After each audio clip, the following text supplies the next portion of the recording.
So today we have a few very special speakers for the dinner, and they are not only world-leading physicists, but also each of them has a very special overlap with Shoucheng's science and life. So now let me introduce our first speaker today, Professor Peter van Nieuwenhuizen from Stony Brook University. My apologies. If you heard my talk earlier, you know he was Shoucheng's PhD advisor. And Peter is one of the discoverers of supergravity, and for that he received many awards, including 1993, the Dirac Medal of ICTP.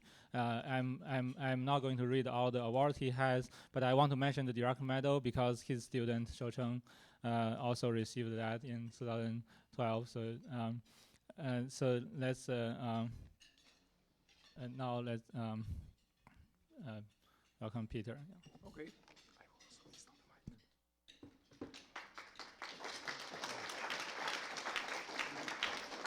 Please put this into your pocket. And I also have to turn it on. So should be working now.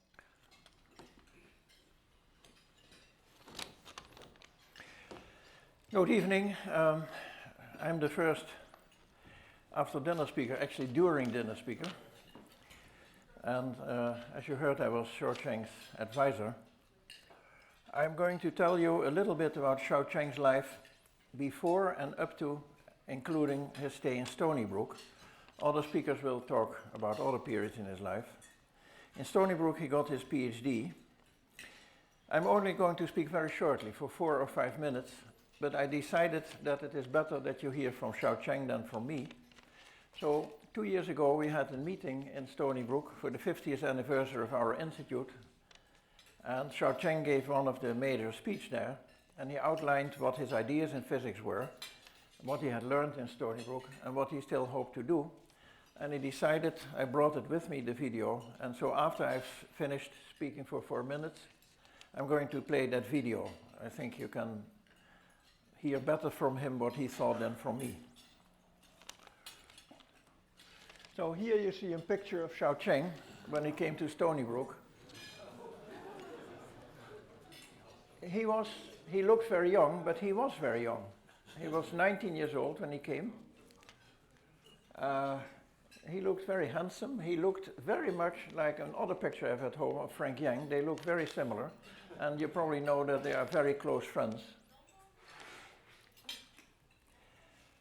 So I went back and I had some effort to see where he came from. Now, Shou-Cheng grew up during the Cultural Revolution, but when it was finished, he did not go to high school, he went straight to college. And there you see his grades. In politics, sehr gut. Now, sehr gut in German means very good in English. In Chinese, sehr gut. And everything is sehr good, but one thing is not so good. Sport.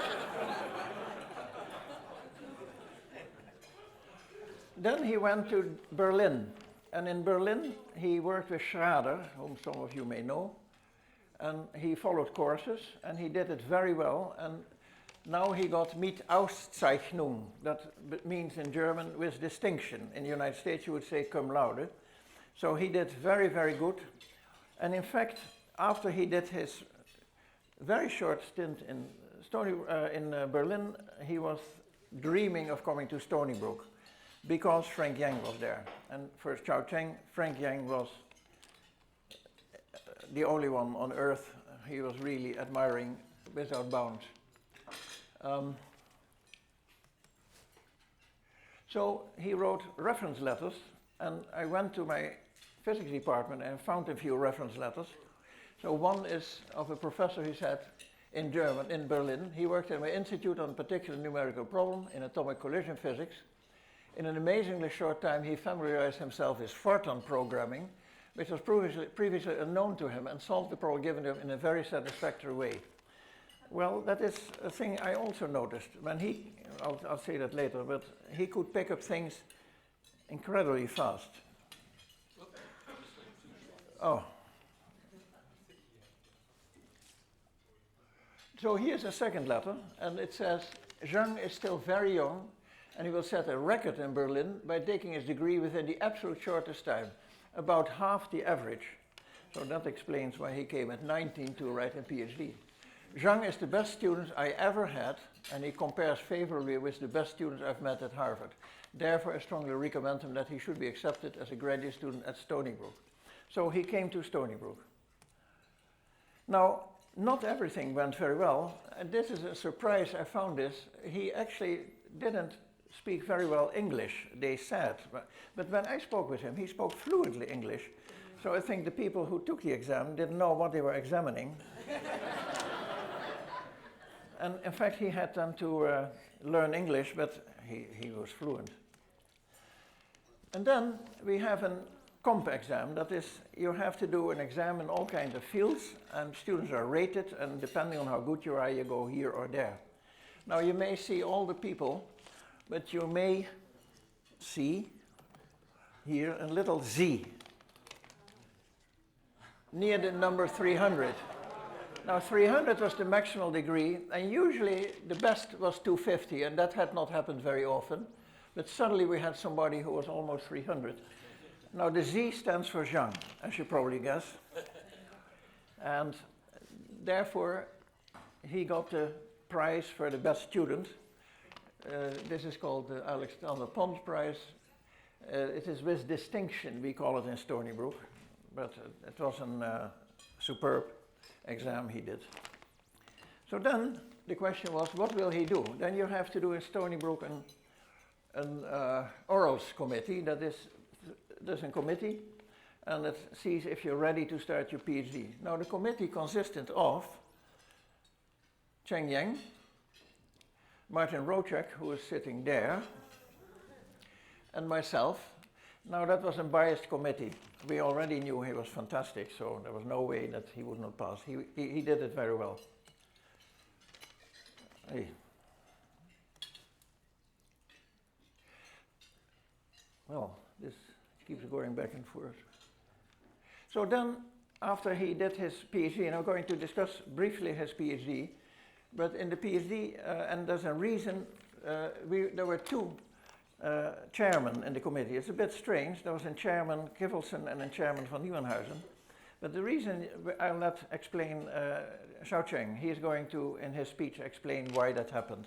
So I'm not going to say that. The other members in the committee were Paul Grennes, a distinguished experimentalist, and Per Bak, who probably in this audience is well known.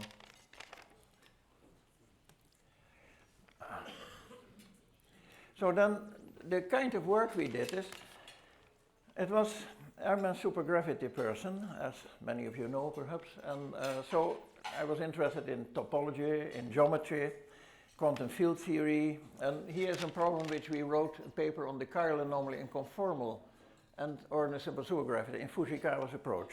Fujikawa was visiting off in Stony Brook, and conformal supergravity is a supergravity I also invented, but it has never had any application. Maybe in this audience finally somebody finds an application. But we wrote a paper on it, and what me surprised about Shoucheng was a 19-year-old has to, with people who have worked for years in the field, work on an equal level, and he did. So the strange thing is, I have had many students, and they're always a bit under pressure because they worry if they get a job or not. Shoucheng was never under pressure. I don't understand. He was calm, quiet, and then he thought and he solved problems. So here's another paper we wrote with Martin and Shoucheng and me, and that is a problem in superspace. So this was geometry, and he told me later this is why he started developing his interest in topology and geometry. There's a superspace approach where the geometry has to be formulated by constraints, and in 4 dimensions it's almost impossible to solve them, but we went to 2 dimensions, string theory, and we solved the geometry in superspace, and there he contributed on par with us. And then we went to Chern-Simon theory. Now he told me, and you will hear that later, that for him topology, geometry and Chern-Simon theory, that defined his beginning life. And so in 5 dimensions we worked a paper, again Martin, me and him, on 5-dimensional transition theory. I gave him a course, which he will mention, on quantum field theory, where I also introduced transition theory, and he got fascinated by it. And of course, with big results. Now he has done a paper finally with Steve, and we'll see why Steve entered the stage. Charge versus fermion factorization in quantum Hubbard spirals model. There's also Alfred Goldhaber, who's the father of another Goldhaber here in the audience. There are hundreds of Goldhabers in physics. And then he wrote a paper by himself on quantum fluctuation of the superconducting cosmic string.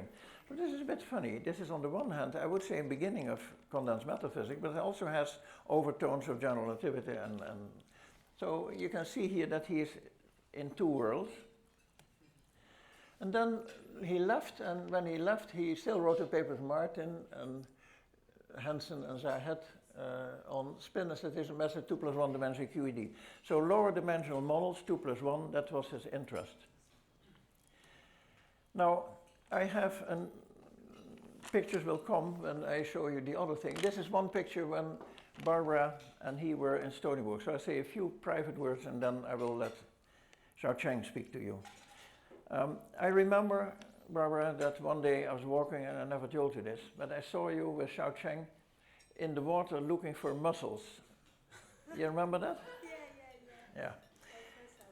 So Shou-Cheng was a naturalist. He liked beautiful nature. He had a taste for beauty in everything and the beauty of nature.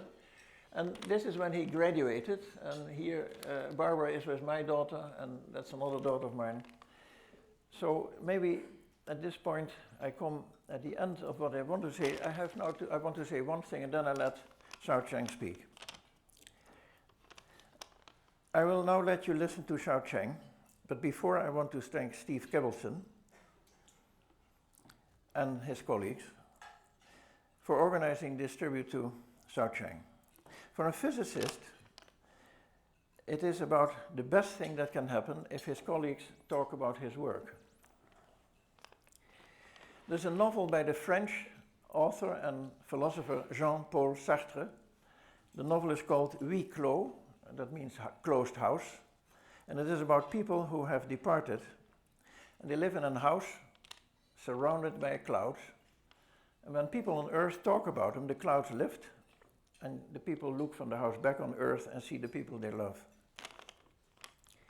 I think that this conference, in an allegorical way, has lifted the clouds, and I think that Shou-Cheng is now looking with very happiness for the conference you organized. Thank you very much. And now I will ask, now I'll ask the video for Shou-Cheng.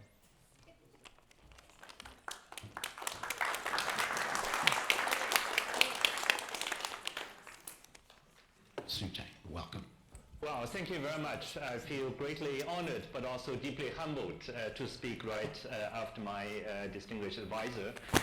So I think I'm here also partly representing the graduate students of Stony Brook and of YITP at the time. And it was really a tremendous time. I got so much inspired. Today, I'd like to tell you about something very new and something which has been going on for about 10 years. And that's the discovery, I reviewed the history and the discovery of the topological insulator. And I'd like to tell you also something very new. So this is my very first scientific talk announcing experimental discovery of a particle that we all have been looking for, namely the Majorana fermion. The paper is still under review in Science magazine, but we hope that it will come out reasonably soon. So I came to Stony Brook as a student in '83, and then I worked with Peter for my PhD, working on supergravity towards the last year of my PhD thesis. Actually, I had enough papers, and then Peter went on a sabbatical to CERN, I remember. And at that time, my girlfriend just arrived in Stony Brook. She's my wife now, sitting now in the audience. And Peter asked me whether I want to go to CERN with him, but I said I would rather stay with my girlfriend. And then towards my last year, I also started working in condensed matter physics. That's the reason I had enough papers with Peter, and so the change of my career direction really took place at Stony Brook. But I was tremendously inspired working with Peter. Actually, I also took a class on quantum field theory, and one of the results that I learned from this class played a crucial role in the discovery of the topological insulator. But also for my thesis problem, I worked with both Peter and also with Martin on the supersymmetrization of the transaminase term. As you heard from Peter's talk, he has supersymmetrized everything, the classical gravity of Einstein. But of course, it's a natural question because in 2+1 dimension, you could also have the transaminase term for gauge fields and transaminase term for gravity, and the question is how do you find supersymmetric forms of them, and that was partly of my thesis problem. So throughout that, I learned about topological quantum field theory, whereas you worked on supersymmetry and Einstein geometrical field theory. So this is my very first exposure to topological quantum field theory. And then during this sabbatical year when Peter took to CERN Geneva, I started working with Steve Kiverson. At that time, quantum Hall effect was a hot topic. So even during my graduate student days, towards the last year of '87, I started thinking about transaminase term applied to the quantum Hall effect. So that actually really started my career. So most of my scientific work today especially concerns about topological physics applied to condensed matter physics. But this very early exposure here at Stony Brook working on transaminase theory was actually a very important very first step. These days I also go to visit, this institute is named after Shoucheng Yang. I came to Stony Brook partly because of Yang, but these days Professor Yang also started a new institute in Tsinghua University, and I also visit there regularly. And they also have a very special dome for us visitors, and that's actually donated by Simons. And the place I stay is called Chen Simons Hall. That's the best summary of my career. So both applying transaminase, but studying quantum Hall physics and leading towards the discovery of topological insulators. So even though I work with Peter as my thesis advisor, Shoucheng Yang was really my mentor. You may ask what's the reason I came into physics in the very first place. When I was about the age of going to high school, China started a new revolution. China reopened, and the college system was closed during the time of Cultural Revolution for more than 10 years, and the system just reopened. And we didn't know very much because China was totally closed during these days of Cultural Revolution. But we do have two national heroes in China, and that's Li and Yang. Everybody, even that time, during these very dark times, we knew, even though we didn't know much else about science, we knew about national heroes, Yang and Li. So when the college system reopened, I didn't even go to high school. I immediately went to take the entrance exam, and I was able to pass that exam and went to college at 15. And when I had to write down my major to study, I wrote down theoretical physics because of Shoucheng Yang. So then I went to for my diploma study in Germany, and then my thesis advisor for diploma, Schrader, was a regular visitor here at the institute, and he says, I can write a nice recommendation for you. So that is like my dream, to come to an institute which Shoucheng Yang is the director. So I actually first tried to approach him to become his student, but he recommended that it's much better to work on a very active field, which is the field that you just heard Peter founded with the tremendous excitement of supergravity. So right before this meeting, I was walking around on the 6th floor of the YITP in the Mass building. And in fact, even though I was just a graduate student, Shoucheng Yang always gave his time for me. So I would maybe go to his office almost every month to chat with him. And I think what he influenced me most deeply is about this idea of beauty in physics. He gave a graduate course here on selected topics in theoretical physics.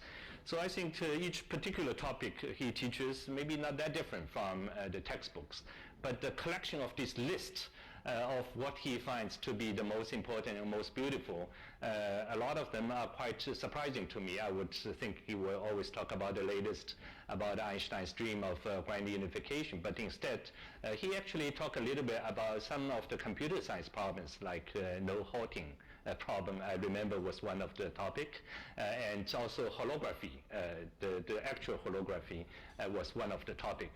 That shows his fascination with phases in quantum mechanics and physics overall, so taking a class like that really deeply influenced me and was deeply also inspired. So throughout my career, I tried to find truths inspired by beauty. And that's really the other thing that he taught me. He also told me that physics is going certainly in some direction into some very beautiful physics, but one should always be grounded on experimental facts and maybe find a new field to study and then applying beautiful ideas of quantum field theory maybe to physics where you can do experiment. So that advice really greatly changed my career. So that is the moment I realized, and so that's why I took this step. When Peter took this sabbatical to CERN, I decided maybe I should explore some other areas of physics. Condensed matter physics traditionally has been a very active field of research, but very few, at that time when I tried to get into it, very few people who knew about quantum field theory tried to apply some of these ideas to condensed matter. So that is really advice that I took from Shoucheng Yang that really shaped all the rest of my career. So both the actual knowledge I learned about the Chern-Simons term, but also to broaden my interest and to look at ways to find. I think that is maybe the best way to characterize Shoucheng Yang's effort. Actually, last night at dinner, we took some pictures with all the friends, and last night I emailed those pictures immediately to Shoucheng Yang. And this morning when I woke up, I did get a message from him back. One line. He says, "I wish I were there." Yeah. I wish he's here. Yeah, thank you so much, Peter. Can I have some?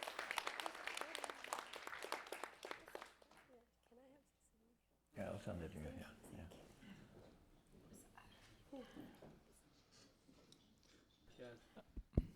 Thanks very much, Peter, for the very moving, very great talk. I